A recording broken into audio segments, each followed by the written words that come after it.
समय जितना प्राचीन है, वाराणसी नगर उतना ही प्राचीन है। अतीत के काशी आज का वाराणसी या फिर बनारस के नाम से जाना जाता है। वाराणसी नगर की इतिहास का कोई अंत नहीं। वाराणसी में कुल 88 घाट है। यहाँ के कुछ प्रमुख घाट हैं: 10 अश्वमेध घाट, 80 घाट, मणिकर्णिका घाट, हरिश्चंद्र घाट, मान मंदिर घाट, गंगा महल घाट, तुलसी घाट, पंचगंगा घाट, चेत सिंह घाट, त्रिपुरा भैरवी घाट, केदार घाट, मानसरोवर घाट, बाजीराव घाट, भोंसले घाट, अहल्याबाई घाट आदि। वाराणसी के इतिहास के पहले भाग में हमने जाना था इस नगर की स्थापना का इतिहास और महत्व के बारे में। इस दूसरे भाग में हम वाराणसी के कुछ प्रमुख घाटों के इतिहास और घाटों के पौराणिक कथाओं और कहानियों के बारे में जानेंगे। आप में से जो कोई भी पहले भाग को देखना चाहते हैं वो डिस्क्रिप्शन में दिए हुए लिंक में क्लिक करें। और हाँ, चैनल में अगर नए हैं तो ज़रूर हमारे चैनल को सब्सक्राइब करके बेल आइकन को प्रेस करके जुड़े रहे हमारे साथ इतिहास, कहानी और रहस्य के बारे में जानने के लिए। अपना फीडबैक देना भूलिएगा मत कमेंट में। और इतिहास के कौन कौन विषय को जानना चाहते हैं बताइएगा ज़रूर कमेंट के द्वारा। युग युग से वाराणसी नगर अपने महान इतिहास के साथ आज भी एक जीवंत नगर है।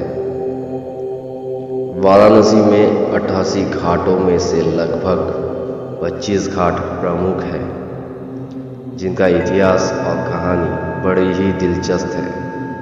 आइए जान लेते हैं उन घाटों की इतिहास और कहानियों के बारे में।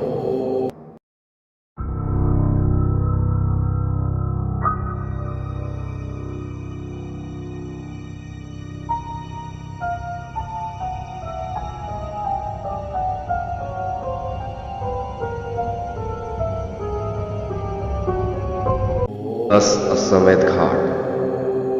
10 अश्वमेध घाट पवित्र नगर वाराणसी के सबसे पुराने, सबसे पवित्र घाटों में से एक है, जो वाराणसी के घाटों के हृदय भी है।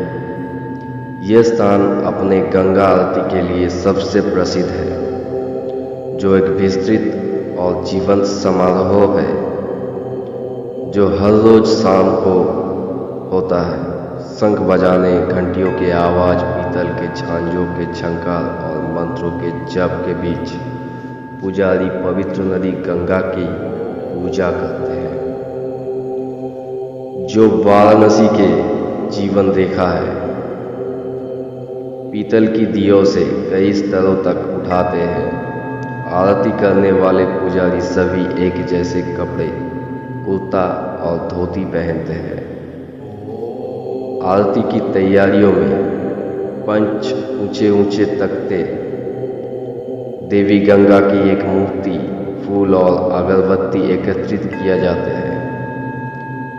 आरती के अनुष्ठान वेदों और उपनिषदों की जानकारियों द्वारा किए जाते हैं और गंगोत्री सेवा समिति के प्रमुख पुजारी के नेतृत्व में होते हैं।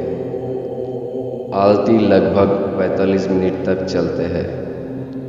भक्त पवित्र नदी गंगा की पूजा के रूप में नदी में पत्तों की थालियों में छोटे छोटे दिए जला के पानी में बहाते हैं। जैसे ही सूरज की रोशनी कम होते हैं, पानी में बहाते असंख्य दीपक एक अविस्मरणीय दृश्य बनाते हैं। घंटे भर चलने वाले अनुष्ठान को घाट या नदी तट पर बंधे हुए नाव से देखा जा सकता है।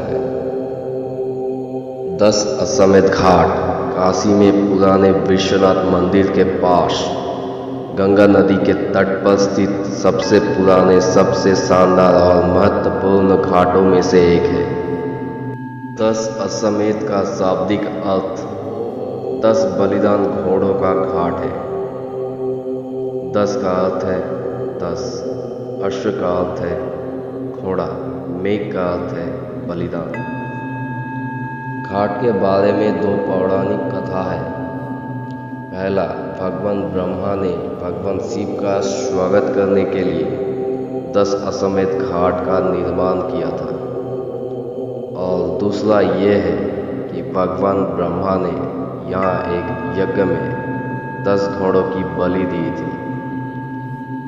10 अश्वमेध घाट का पुनर्निर्माण बाजीराव पेशवा ने प्रथम 1740 में करवाया था। बाद में इसका पुनर्निर्माण इंदौर के रानी अहल्याबाई होलकर द्वारा वर्ष 1774 में किया गया था। ऐतिहासिक अभिलेखों के माध्यम से एक और दृष्टिकोण में 10 अश्वमेध घाट ऐतिहासिक रूप से दर्ज करते हैं। ये स्थल नग वंश के वारासी राजा से जुड़ा है। वारासी ने अपने देवता शिव को प्रसन्न करने के लिए कुषाण साम्राज्य को हराने के बाद 10 अश्वमेध घाट पर 10 घोड़ों की बलि दी थी। अस्सी घाट। अस्सी घाट वाराणसी के सबसे दक्षिणी घाट है। ये वाराणसी के सबसे बड़े घाटों में से एक है और सबसे लोकप्रिय है। वाराणसी आने वाले अधिकांश आगंतुकों के लिए ये एक ऐसी जगह होने के लिए जाना जाता है जहां लंबे समय तक विदेशी छात्र, शोधकर्ता और पर्यटक रहते हैं। अस्सी घाट उन घाटों में से एक है जहां अक्सर मनोरंजन और त्योहारों के दौरान जाया जाता है। आम दिनों में हर घंटे सुबह करीब 300 लोग आते हैं और त्योहारों के दिनों में प्रति घंटे 2500 लोग आते हैं। सामान्य दिनों में घाट पर आने वाले ज़्यादातर लोग पास के बनारस हिंदू विश्वविद्यालय के छात्र होते हैं। घाट शिवरात्रि जैसे त्योहारों के दौरान लगभग 22,500 लोगों को एक साथ सम्मिलित करता है। प्रतिष्ठित देव दीपावली उत्सव के दौरान घाट पर 6 लाख से अधिक पर्यटक आते हैं। घाट पर पर्यटकों को शामिल करने के लिए बहुत सारे गतिविधियां हैं। आगंतुक नाव की सवारी के लिए जा सकते हैं। अस्सी घाट के भव्य दृश्य के लिए एक गर्म हवा के गुब्बारे में जा सकते हैं। शाम को दैनिक प्रतिभा शो का आनंद ले सकते हैं या क्षेत्र के कई रेस्टोरेंट और कैफे में भोजन कर सकते हैं। अस्सी घाट का उल्लेख विभिन्न हिंदू ग्रंथों और पुराणों में मिलता है, जैसे कूर्म पुराण, मत्स्य पुराण, पद्म पुराण और अग्नि पुराण में मिलता है। अस्सी घाट का नाम क्यों और कैसे पड़ा? हिंदू धर्म में एक पौराणिक कथा के अनुसार देवी दुर्गा ने राक्षसों शुंभ और निशुंभ का वध करने के बाद अपने तलवार यहाँ फेंक दी थी। जिस स्थान पर तलवार गिरे वहाँ से एक नदी का उदय हुआ जिसे उस समय अस्सी कहा जाता था। एक अन्य पौराणिक कथा में कहा गया है कि भगवान रुद्र असुरों से क्रोधित थे और उन्होंने इसी स्थान पर अपने क्रोध में 80 असुरों का वध किया था। इस तरह इसी अस्सी के नाम से जाना जाने लगा क्योंकि यहाँ 80 असुरों का वध हुआ था।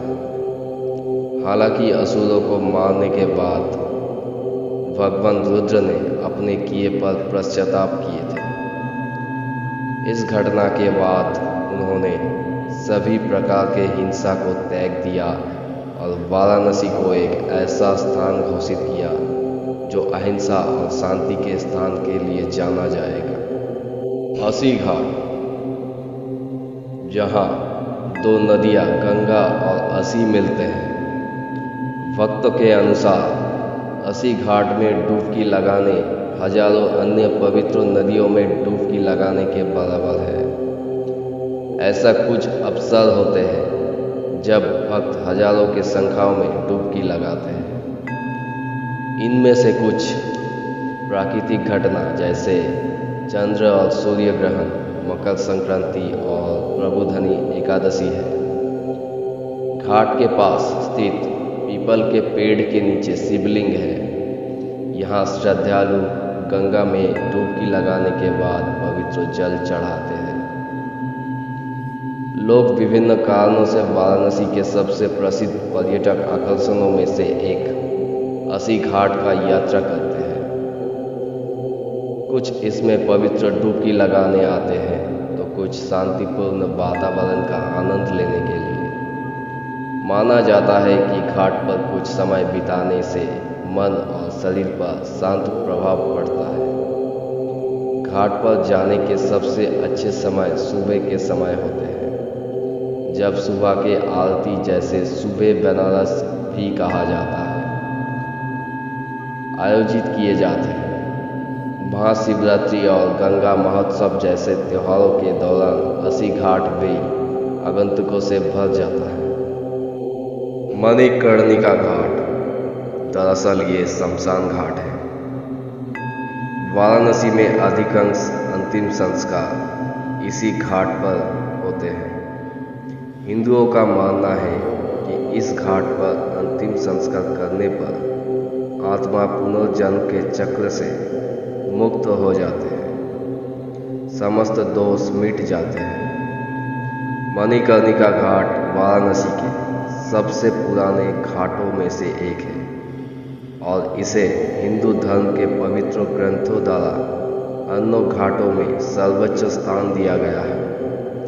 ऐसा माना जाता है कि यदि किसी व्यक्ति का यहाँ अंतिम संस्कार किया जाता है तो उसे तुरंत मोक्ष की प्राप्ति होती है।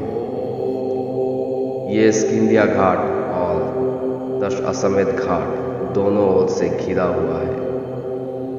वाराणसी के अन्य सभी घाटों की तरह मणिकर्णिका घाट एक आकर्षक पौराणिक कहानी से घिरा हुआ है, जो हमें ये बताते हैं कि इसका नाम कैसे पड़ा।